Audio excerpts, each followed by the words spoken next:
जिनका शरीर जलयुक्त मेघों के समान सुंदर एवं आनंद घन है, जो सुंदर पीत वस्त्र धारण किए हैं, जिनके हाथों में बाण धनुष, कमर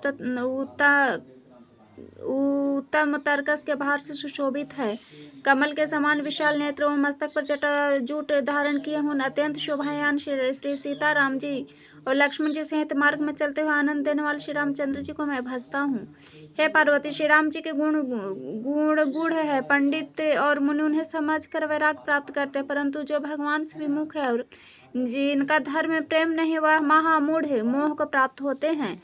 पूर्ववासियों के और भरत जी के अनुपम और सुंदर प्रेम मैंने अपनी बुद्धि के अनुसार गान किया। अब देवता मनुष्य मुनियों के मन को भाने वाले प्रभु श्री रामचंद्र जी के वे अत्यंत पवित्र चरित्र सुनो, जिन्हें वे वन में कर रहे हैं।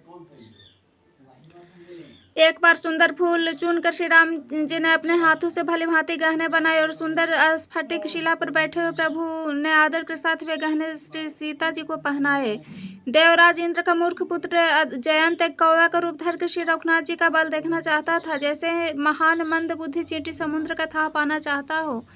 वह मूढ़ मंद बुद्धि कारण से भगवान के बल की परीक्षा करने के लिए बना हुआ कौवा सीता जी के चरणों में चोंच मारकर भागा। जब रक्त बह चला तब श्री रघुनाथ जी ने जाना और धनुष पर सीख का बाण संधान किया।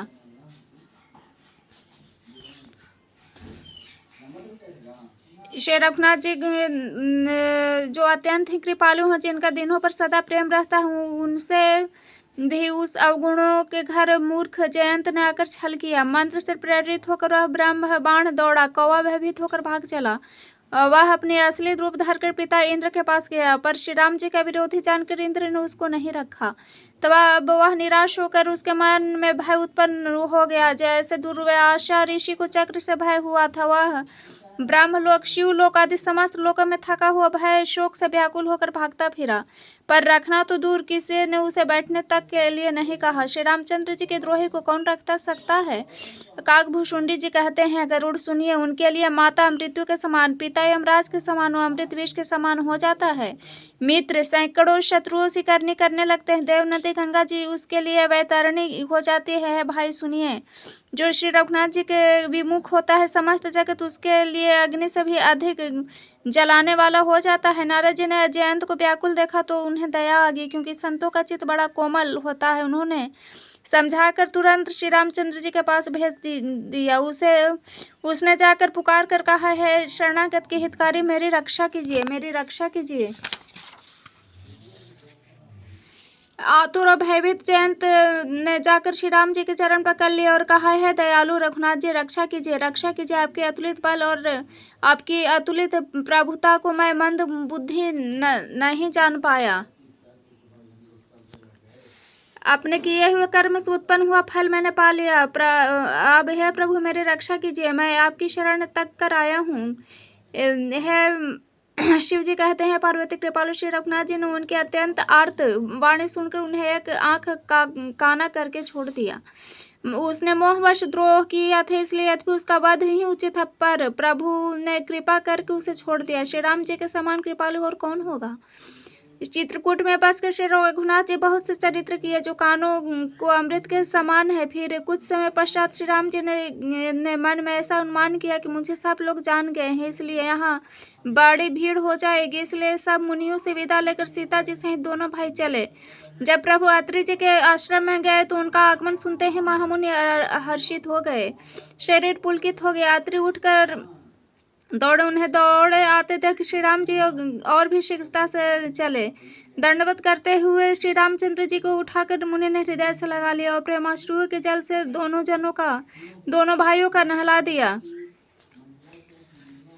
श्री राम जी की छवि देखकर मुनि के नेत्र शीतल हो गए। तब वे उनको आदरपूर्वक अपने आश्रम में ले आए। पूजन करके सुंदर वचन कहकर मुनि ने फूल फल दिए। प्रभु को मन को बहुत रुचे। प्रभु आसन पर विराजमान है। नेत्र भर उनकी शोभा देखकर परम प्रवीण मुनि श्रेष्ठ हाथ जोड़कर स्तुति करने लगे। हे भक्त वत्सल, हे कृपालु, हे कोमल स्वभाव वाले, मैं आपको नमस्कार करता हूँ। निष्काम पुरुषों को अपना परम धाम देने वाले आपके चरण कमलों को मैं भजता हूँ। आप नितांत सुंदर श्याम संसार रूपी समुद्र को मथने के लिए मंदराचल रूप फूले हुए कमल के समान नेत्रों वाले, मंद आदि दोषों को छुड़ाने वाले हैं। हे प्रभु, आपकी लंबी भुजाओं का पराक्रम, आपका ऐश्वर्य अप्रमेय है, पर अथवा बुद्धि से परे अथवा असीम है। आप तर्कस और धनुष बाण धारण करने वाले, तीनों लोकों के स्वामी, सूर्यवंश के भूषण, महादेव के धनुष को तोड़ने वाले, मुनि राजू संतों का आनंद देने वाले तथा देवताओं के शत्रु असुरों का समूह नाश करने वाले, आप कामदेव के शत्रु श्री महादेव जी के द्वारा वंदित, ब्रह्मा आदि देवताओं से सेवित, विशुद्ध ज्ञानमय विग्रह और समस्त दोषों को नष्ट करने वाले हैं। हे लक्ष्मीपति जी, हे सुखों की खाने, सत्पुरुषों की एकमात्र गति, मैं आपको नमस्कार करता हूँ। हे शचीपति, हे प्रिय छोटे भाई वामन जी, स्वरूपा शक्ति श्री सीता जी और छोटे भाई लक्ष्मण जी सहित आपको मैं भजता हूँ। जो मनुष्य मत्सर डाह रहित होकर आपके चरण कमलों की सेवा करते हैं, वे तर्क रूपी तरंग से पूर्ण संसार रूपी समुद्र में नहीं गिरते। जो एकांतवासी पुरुष मुक्ति के लिए इंद्रादि का निग्रह करके आपको भजते हुए स्वकीय गति को प्राप्त होते हैं, उनको जो एक अद्भुत प्रभु ईश्वर, इच्छा रहित ईश्वर, व्यापक जगत गुरु सनातन तुरीय और केवल हैं तथा जो भाव प्रिय कुयोनियों विश्व पुरुषों के लिए अद्भुत दुर्लभ, अपने भक्तों के लिए कल्प वृक्ष अर्थात उनके समस्त कामनाओं को पूर्ण करने वाले, सम पक्षपात रहित और सदा सुख पूर्वक सेवन करने योग्य हैं, मैं निरंतर भजता हूँ। हे अनुपम सुंदर, हे पृथ्वीपति, हे जानकीनाथ, मैं आपको प्रणाम करता हूँ। मुझ पर प्रसन्न हुई, मैं आपको नमस्कार करता हूँ। मुझे अपने चरण कमलों की भक्ति दीजिए। जो मनुष्य इस स्तुति को आदर पूर्वक पढ़ते हुए आपके भक्ति से युक्त होकर आपके परम पद को प्राप्त होते हैं, इसमें संदेह नहीं है। मुनि इस प्रकार विनती करके और फिर सिर नवाकर हाथ जोड़कर कहा, हे नाथ, मेरी बुद्धि आपके चरण कमलों को कभी न छोड़े। फिर परम शीलवती और शीलवती विनम्र सीता जी अनुसुईया के चरण पकड़कर उनसे मिली। ऋषि पत्नी मन में बड़ा सुख हुआ। उन्होंने आशीष देकर सीता जी को पास बैठा लिया और उन्हें दिव्य वस्त्र आभूषण पहनाया जो नित्य नए निर्मल सुहावने बने रहते थे। फिर ऋषि पत्नी उनके बहाने मधुर कोमल वाणी से स्त्रियों के कुछ धर्म बखान कर कहने लगी, है राजकुमारी सुनिए, माता पिता भाई सभी हित करने वाले हैं, परंतु ये सब एक सीमा तक ही सुख देने वाले हैं। परंतु है जानकी, पति तो मोक्ष रूप असीम सुख देने वाला वह स्त्री अधम है जो ऐसे पति को सेवा नहीं करती। धैर्य धर्म मित्र और स्त्री चारों की विपत्ति के समय ही परीक्षा होती है। वृद्ध रोगी मूर्ख निर्धन अंधा बहरा क्रोधी और अत्यंत ही दीन, ऐसे भी पति का अपमान करने से स्त्री यमपुर में भली भांति दुख पाती है। शरीर वचन और मन से पति के चरणों में प्रेम करना स्त्री के लिए बस यह एक ही धर्म है, एक ही व्रत है और एक ही यह नियम है। जगत में 4 प्रकार के पतिव्रताएं हैं। वेद पुराण संत सब ऐसा कहते हैं। वो उत्तम श्रेणी की पतिव्रता मन में ऐसा भाव बसा रहता है कि जगत में मेरे पति को छोड़कर दूसरा पुरुष स्वप्न में भी नहीं है। मध्यम श्रेणी की पतिव्रता पराये पति को कैसे देखती है, जैसे वह अपना सगा भाई पिता या पुत्र हो।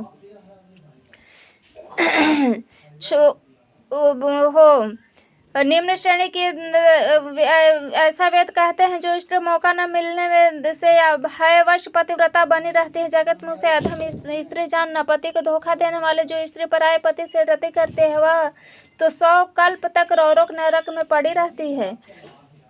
क्षण भर के सुख के लिए जो 100 करोड़ जन्मों के दुख को नहीं समझती, उसके समान दुष्टा कौन होगी। जो स्त्री छल छोड़कर पतिव्रत धर्म को ग्रहण करती वह बिना ही परिश्रम परम गति को प्राप्त करती है। किंतु जो पति के प्रतिकूल चलती वह जहाँ भी जाकर जन्म लेते वहाँ जवानी पाकर विधवा हो जाती है। स्त्री जन्म से ही अपवित्र है, किंतु पति की सेवा करके वह अनायास ही शुभ गति को प्राप्त कर लेती है। आज भी तुलसी जी भगवान को प्रिय और चारों वेद उनका यश गाते हैं। हे सीता सुनो, तुम्हारा तो नाम ही लेकर स्त्रियां पातिव्रत धर्म का पालन करेंगी। तुम्हें तो श्री राम जी प्राणों के समान प्रिय है। यह कथा तो मैंने संसार के हित के लिए कही है। जानकी जी ने सुनकर परम सुख पाया, आदरपूर्वक उनके चरणों में सिर नवाया। तब कृपा के खान श्री रामचंद्र जी ने मुनि से कहा, आ गया हो तो मैं अब दूसरे वन को जाऊं।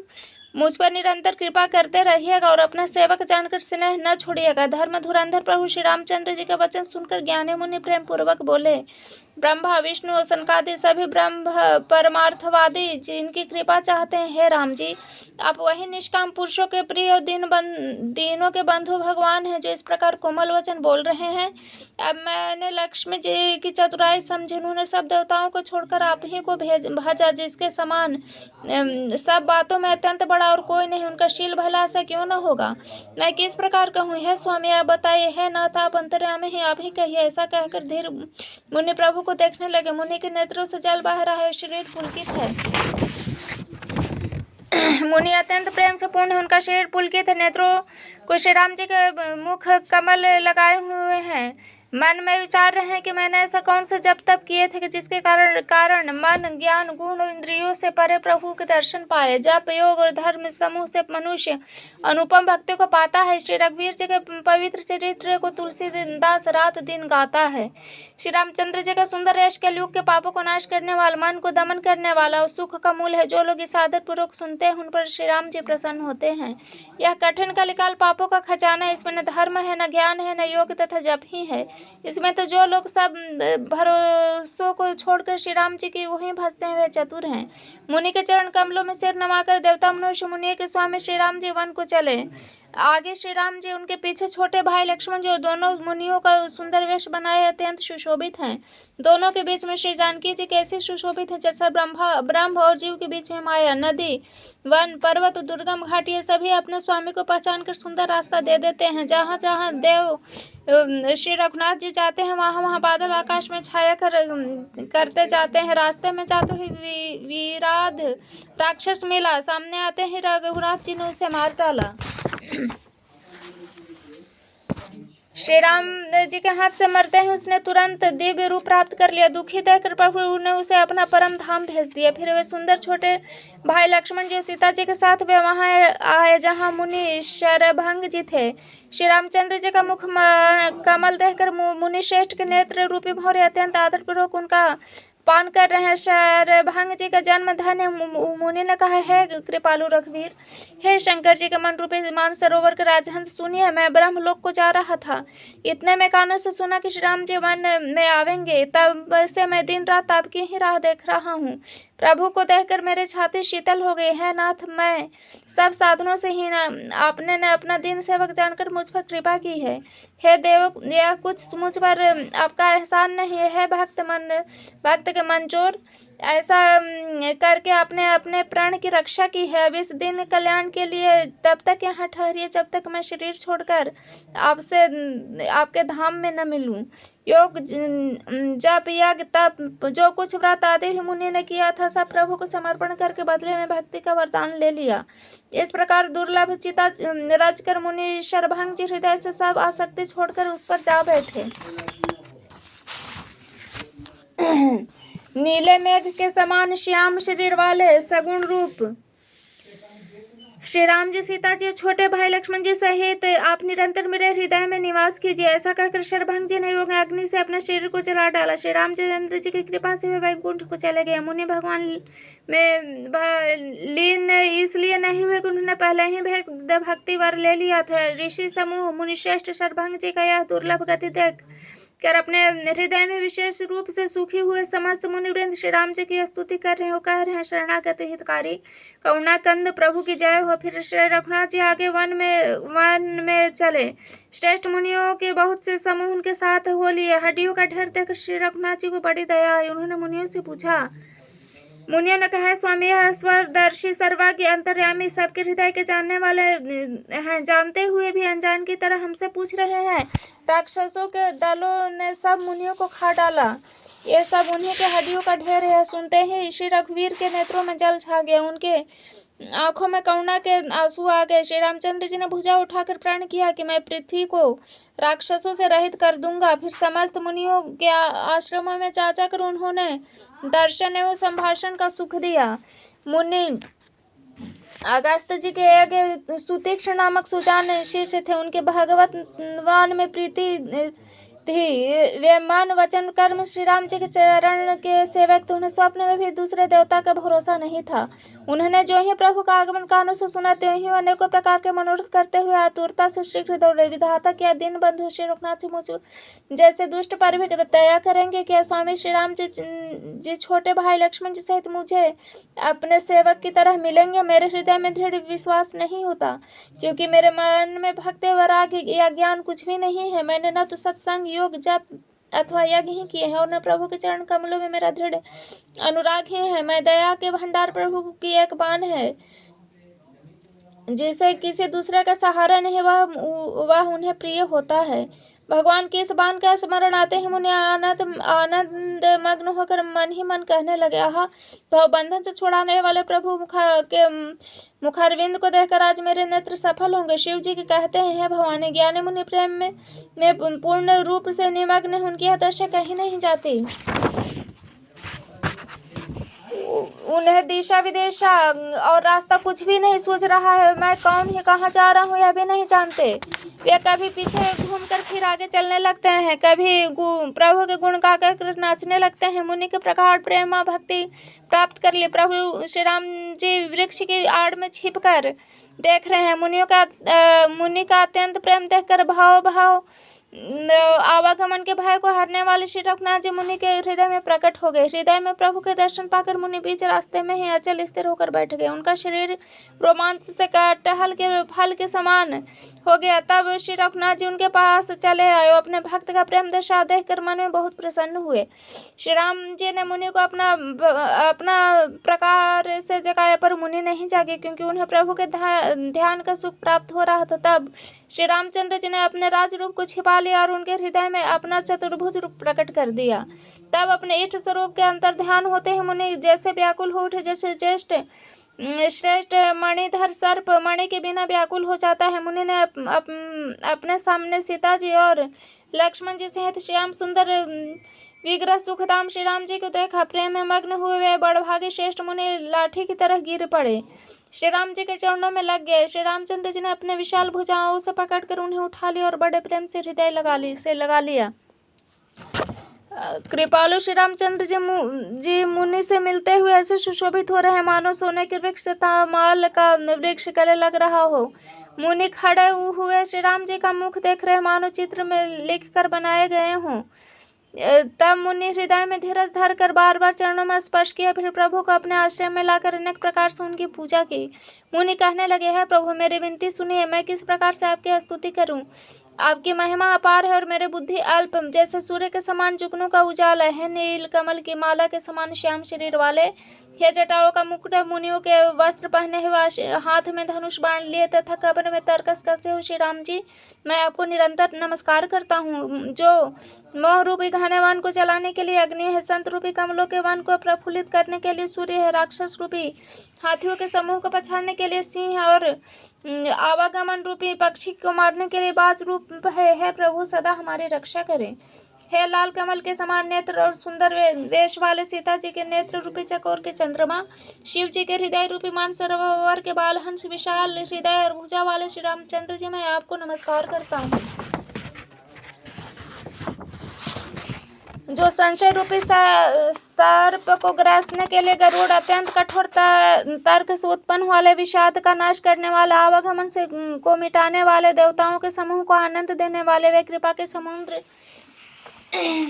श्री राम जी सदा हमारी रक्षा करे। है निर्गुण सगुण विषम और समरूप, है ज्ञान वाणी इंद्रियों से अतीत, अनुपम, निर्मल, संपूर्ण दोष रहित एवं पृथ्वी का भार उतारने वाले श्री रामचंद्र जी, मैं आपको नमस्कार करता हूँ। जो भक्तों के लिए कल्प वृक्ष के बगीचे, क्रोध लोभ मद और काम को डराने वाले, अत्यंत ही चतुर, संसार रूपी समुद्र से तड़ने के निकले सेतु रूप, वे सूर्यकुल के ध्वजा श्री राम जी सदा हमें रक्षा करें। जिनके भुजाओं का प्रताप अतुलनीय है, जो बल के धाम, जिनका नाम कलयुग के बड़े भारी पापों को नाश करने वाला है, जो धर्म के कवच और जिनके गुण समूह आनंद देने वाले हैं, श्री राम जी निरंतर मेरे कल्याण का विस्तार करें। यद्यपि आप निर्मल, व्यापक, अविनाशी और सबके हृदय में निवास करने वाले हैं, तथापि है खरारी श्री राम जी, लक्ष्मण जी, सीता जी सहित वन में विचरने वाले आप इसी रूप में हृदय में निवास कीजिए। है स्वामी, आपको जो सगुण निर्गुण अंतर्यामी जानते हो वे जाना करे। मेरे हृदय के तो कौशलपति कमल नयन श्री रामचंद्र जी ही अपना घर बनावे। ऐसा अभिमान भूलकर भी न छूटे कि मैं सेवक हूँ श्री रघुनाथ जी मेरे स्वामी। मुनि के वचन सुनकर श्री राम जी मन में बहुत प्रसन्न हुए तथा उन्होंने हर्षित होकर मुनि श्रेष्ठ को हृदय से लगा लिया और कहा, है मुनि, मुझे प्रसन्न जानो, जो वर मांगो वही मैं तुम्हें दूं। मुनि सुतीक्ष्ण ने कहा, मैं तो वर कहीं मांगा ही नहीं, मुझे समझ में नहीं पड़ता कि क्या झूठ है और क्या सत्य है। अतः है रघुनाथ जी, है दासों को सुख देने वाले, आपको जो अच्छा लगे है मुझे दीजिए। है मुनि, श्री रामचंद्र जी ने कहा, है मुनि, तुम प्रगाढ़ भक्ति, वैराग्य, विज्ञान, समस्त गुणों तथा ज्ञान के निधान हो जाओ। तब मुनि बोले, प्रभु जो वरदान दिए वह तो मैं पा लिया, अब मुझे जो अच्छा लगता है वह दीजिए। प्रभु है राम जी, छोटे भाई लक्ष्मण जी, सीता जी से धनुष बाण आप धारी, आप निष्काम होकर मेरे हृदय रूपी आकाश में चंद्रमा की भांति सदा निवास कीजिए। ऐसा ही हो। ऐसा उच्चारण करके लक्ष्मी निवास श्री रामचंद्र जी हर्षित होकर अगस्त ऋषि के पास चले। गुरु अगस्त जी का दर्शन पावे और इस आश्रम में आए मुझे बहुत दिन हो गए। अब मैं प्रभु के साथ गुरु जी के पास चलता हूँ, इसलिए है नाथ, आपका कोई मेरा एहसान नहीं है। मुनि के चतुरता देखकर कृपा के भंडार श्री रामचंद्र जी उनको साथ ले लिया और दोनों भाई हंसने लगे। रास्ते में अपनी अनुपम भक्ति का वर्णन करते हुए देवताओं के राजेश्वर श्री राम जी अगस्त मुनि के आश्रम में पहुंचे। सुतीक्ष्ण तुरंत ही गुरु अगस्त जी के पास गए, दंडवत करके ऐसा कहने लगे, है नाथ, अयोध्या के राजा दशरथ जी के कुमार जगदाधार श्री रामचंद्र जी, छोटे भाई लक्ष्मण जी और सीता जी सहित आपसे मिलने आए हैं, जिनका है देव आप दिन रात जप करते रहते हैं। यह सुनते हैं अगस्त जी तुरंत ही उठ दौड़े, भगवान को देखते ही उनके नेत्रों में जल भर आए। दोनों भाई मुनि के चरण कमलों पर गिर पड़े। ऋषि ने उठाकर बड़े प्रेम से उन्हें हृदय से लगा लिया।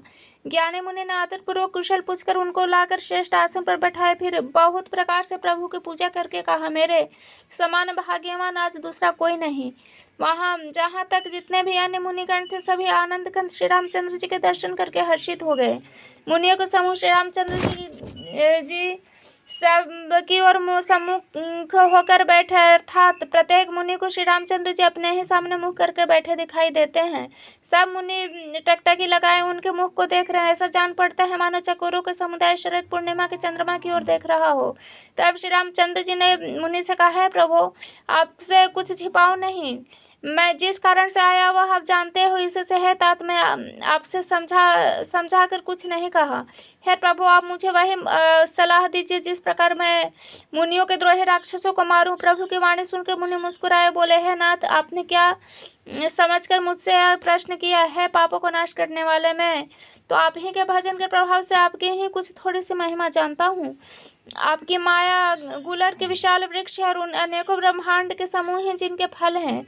चारों अचर जीव गुलर के फल के भीतर रहने वाले छोटे छोटे जंतुओं के समान उन ब्रह्मांड के फलों के भीतर बसते हैं और वे अपने उस छोटे से जगत के सिवा दूसरा कुछ नहीं जानते। उन फलों का भक्षण करने वाला कठिन और कराल काल है, वह काल पे सदा आपसे भयभीत रहता है। उन्हीं आपने समस्त लोकपालों के स्वामी होकर भी मुझे मनुष्य की तरह प्रश्न किया है। कृपा के साथ मैं तो यह वर मांगता हूँ कि आप सीता जी और छोटे भाई लक्ष्मण जी सहित मेरे हृदय में सदा निवास कीजिए। यद्यपि मुझे प्रगाढ़ भक्ति, वैराग, सत्संग और आपके चरण कमलों में अटूट प्रेम प्राप्त हुआ, यद्यपि आप अखंड और अनंत ब्रह्म है तो अनुभव से ही जानने में आते हैं और जिनका संत जन भजन करते हैं। यद्यपि मैं आपके ऐसे रूप को जानता हूँ, उनका वर्णन भी करता हूँ, तो अभी लौट लौट कर मैं सगुण ब्रह्म में नहीं प्रेम मानता हूँ। आप सेवकों में सदा ही बड़ाई दिया करते हैं। इससे है रघुनाथ जी, आपने मुझसे पूछा है प्रभु, एक परम मनोहर पवित्र स्थान, उसका नाम पंचवटी है। हे प्रभु, आप दंडक मन को जहाँ पंचवटी है पवित्र कीजिए और श्रेष्ठ मुनि गौतम जी के कठोर श्राप को हर लीजिए। हे रघुनाथ, ए रघुकुल के स्वामी, आप सब मुनियों पर दया करके वहीं निवास कीजिए। मुनि की आज्ञा पाकर श्री रामचंद्र जी वहां से चल दिए और शीघ्र ही पंचवटी के निकट पहुंच गए। वहां गिरिधराज जटायु से भेंट हुई। उसके साथ बहुत प्रकार से वे प्रेम बढ़ाकर प्रभु श्री रामचंद्र जी गोदावरी के समीप पर्णकुटी झाकर रहने लगे। जब से श्री रामचंद्र जी वहां निवास किया है तब से मुनि सुखी हो गए। उनका डर जाता रहा। पर्वत, वन, नदी और तालाब शोभा से छा गए, दिनों दिन अधिक सुहावने मालूम होने लगे। पक्षी पशुओं के समूह आनंदित रहते हैं। भौरे मधुर गुंजार करते हुए शोभा पा रहे हैं। जहाँ प्रत्यक्ष श्री रामचंद्र जी विराज, उनका वर्णन सर्पराज शेष भी नहीं कर सकते। एक बार प्रभु श्री राम जी सुख से बैठे हुए थे। उसी समय लक्ष्मण जी ने उनसे छल रहित वचन कहे, हे देवता, मनुष्य, मुनि और चराचर के स्वामी, है मैं अपने प्रभु की तरह आपसे पूछता हूँ, हे देव, मुझे समझा कर वही कहिए जिससे सब छोड़कर मैं आपके चरण कमल की सेवा करूँ। ज्ञान, वैराग और माया का वर्णन कीजिए। उस भक्ति को कहिए जिसके कारण आप दया करते हैं। हे प्रभु, ईश्वर और जीव का भेद ही समझा कर कहिए जिसके कारण चरणों में मेरी प्रीति हो और शोक, मोह तथा भय, भ्रम नष्ट हो जाए। श्री रामचंद्र जी ने कहा, है तात, मैं थोड़ी ही मैं समझाकर कह देता हूँ, तुम मन, चित्त और बुद्धि लगाकर सुनो। मैं और मेरा तू और तेरा यही माया है जिसने समस्त जीवों को वश में कर रखा है। इंद्रियों के विषय को और जहाँ तक मन जाता है भाई, उस सब को माया जानना। उसके भी एक विद्या और दूसरा अविद्या, इन दोनों भेदों को तुम सुनो। एक अविद्या दुष्ट, दोष रहित और अत्यंत दुख रूप है, जिसका वश होकर जीव संसार रूपी कुएं में पड़ा रहता है। एक अविद्या जिसके वश में गुण है और एक विद्या जिसके वश में गुण है और जो जगत की रचना करते हुए प्रभु से ही प्रेरित होते हुए है, उसके अपना बल कुछ भी नहीं। ज्ञान वह है जहाँ जिसमें मान आदि एक भी दोष नहीं है, जो सब में समान रूप से ब्रह्म को देखता है, तात उसी को परम वैरागमान कहना चाहिए। जो सारी सिद्धियों को और तीनों गुणों को तिनके के समान त्याग चुका हो।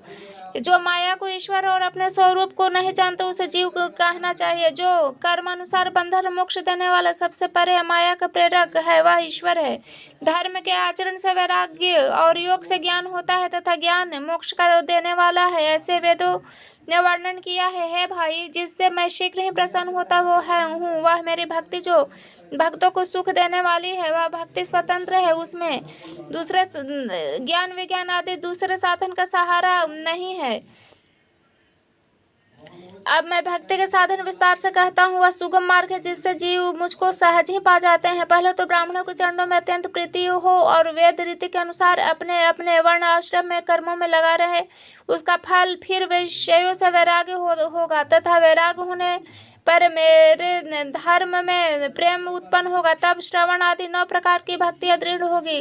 मन में मेरे लीलाओं के प्रति अत्यंत प्रेम होगा। जिसके संतों के चरण कमलों में अत्यंत प्रेम हो, मन, वचन और कर्म से भजन का दृढ़ नियम हो, वह मुझको ही गुरु, पिता, माता, भाई, पति और देवता सब कुछ जाने और सेवा में दृढ़ हो। मेरा गुण गाते समय जिसका शरीर पुलकित हो जाए, वाणी गदगद हो जाए, नेत्रों में जल बहने लगे, काम, मद, दम्भ आदि जिसमें न हो, है भाई, मैं सदा उनके वश में रहता हूँ। जिसके कर्म, वचन और मन में मेरी गति है और जो निष्काम भाव से मेरा भजन करते हैं, उनके हृदय में कमल में मैं सदा विश्राम किया करता हूँ। इस भक्ति योग को सुनकर लक्ष्मण जी ने अत्यंत सुख पाया। उन्होंने प्रभु श्री रामचंद्र जी के चरणों में सिर नवाए। इस प्रकार ज्ञान, वैराग, गुण और नीति कहते हुए कुछ दिन बीत गए। शूर्पणखा नामक रावण की एक बहन थी जो नागिन के समान भयानक और दुष्टा हृदय की थी। वह एक बार पंचवटी में गई और दोनों राजकुमारों को देखकर विकल हो गई। काकभूषण जी कहते हैं, हे गरुड़ जी, शूर्पणखा जैसे राक्षसी, धर्म ज्ञान शून्य, कामांध स्त्री मनोहर पुरुष को देखकर चाहे वह भाई, पिता, पुत्र ही हो, विकल हो जाती है और मन को नहीं रोक सकती। जैसे सूर्य कांत मणि सूर्य को देखकर द्रवित हो जाती है, ज्वाला से पिघल जाती है। वह सुंदर रूप धरकर प्रभु के पास जाकर बहुत मुस्कुराकर वचन बोली, न तो तुम्हारे समान कोई पुरुष है, न मेरे समान स्त्री। विधाता ने संयोग बहुत विचार कर रचा है। मेरे योग्य पुरुष इस जगत भर में नहीं है, मैंने तीनों लोकों में खोज लिया, इससे मैं अब तक कुमारी रही हूँ। अब तुमको देखकर कुछ माना चित ठहरा है। सीता जी को देखकर प्रभु श्री रामचंद्र जी ने यह बात कही कि मेरा छोटा भाई कुमार है। तब वह लक्ष्मण जी के पास गए। लक्ष्मण जी से शत्रु की बहन समझकर प्रभु की ओर देखा, कोमल वाणी से बोले, हे सुंदरी सुन, मैं तो उनका दास हूँ, मैं पराधीन हूँ, अतः तुम्हें सुभिता सुख न होगा। प्रभु समर्थ है, कौशलपुर के राजा हैं, वे जो कुछ भी करें उन्हें सब फबता है।